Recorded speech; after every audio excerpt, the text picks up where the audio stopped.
Assalamualaikum warahmatullahi wabarakatuh. Perkenalkan, nama saya Muhammad Farizudi dengan NIM F1E222018. Di sini saya akan mempresentasikan tugas etika profesi yang berjudul Organisasi Persatuan Insinyur Indonesia PII. Presentasi ini membahas peran Persatuan Insinyur Indonesia PII dalam membina profesi insinyur. Saya akan menjelaskan profesi terkait sertifikasi lembaga penerbit dan jenjang karir Electrical Design Engineer. Peran Persatuan Insinyur Indonesia PII. Yang pertama, pembina dan pengawas. PII adalah lembaga pembina dan pengawas profesi insinyur di Indonesia. Kemudian sertifikasi resmi yang berwenang menerbitkan sertifikasi profesi sesuai Undang-Undang Keinsinyuran. Yang ketiga, pengembangan karir. Menyediakan pelatihan, pengembangan berkelanjutan, dan jaringan keinsinyuran. Di sini saya mengambil profesi Electrical Design Engineer. Electrical Design Engineer merupakan profesi yang berperan dalam merancang sistem kelistrikan untuk bangunan industri dan fasilitas umum.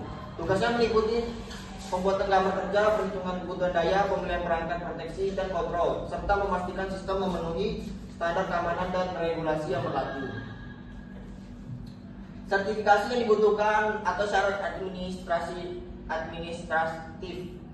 Untuk menjadi Electrical Design Engineer profesional, sertifikasi kompetensi wajib dimiliki. Ini membuktikan keahlian teknis dan legalitas kerja. Secara umumnya di sini ada KTP sebagai identitas resmi, kemudian ijazah terakhir D3 S1 Teknik Elektro terlegalisir, kemudian ada CV lengkap, kemudian pas foto terpadu 3x4 atau 4x6, NPWP, dan surat pengalaman kerja atau rekomendasi. Sertifikasi teknis penting. Sertifikat etap untuk simulasi sistem tenaga, aliran daya singkat, dan proteksi.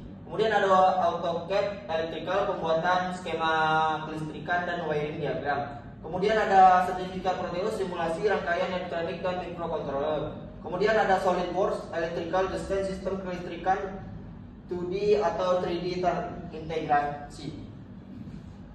Sertifikasi lanjutan dan keahlian ada sertifikat PLC, Control System, otomatisasi industri dan vendor semi.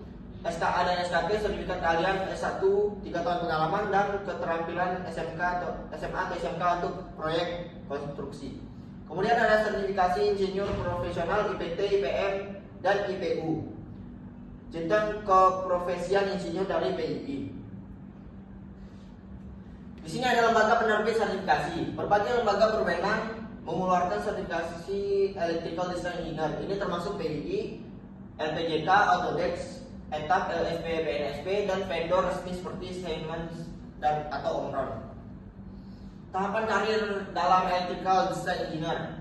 Yang pertama yaitu Junior Design Engineer, lulusan S1, asistensi penggambaran dan perhitungan dasar. Kemudian Senior Design Engineer, 3-5 tahun pengalaman merancang sistem mandiri, S2 disarankan.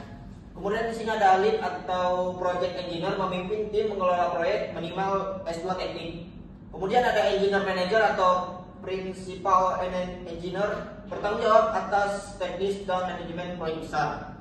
Kemudian ada konsultan senior atau dosen teknik, memberikan konsultasi atau mengajar minimal S2, idealnya S3. Dan yang terakhir ada profesor atau ahli teknik utama, fokus riset dan pengembangan teknologi, S3 teknik elektro. Kesimpulannya yaitu Electrical Design Engineer adalah profesi strategis, memadukan teori praktik dan tanggung jawab profesional. Perancang sistem kelistrikan yang aman, efisien, dan berkelanjutan. Kombinasi pendidikan tinggi, pengalaman, dan sertifikat resmi sangat penting. Jenjang karir terbuka luas dari junior hingga profesor. Dengan meningkatkan kompetensi dan kepatuhan etika, insinyur dapat berkontribusi besar pada pengembangan teknologi dan infrastruktur Indonesia. Sekian presentasi dari saya. Terima kasih.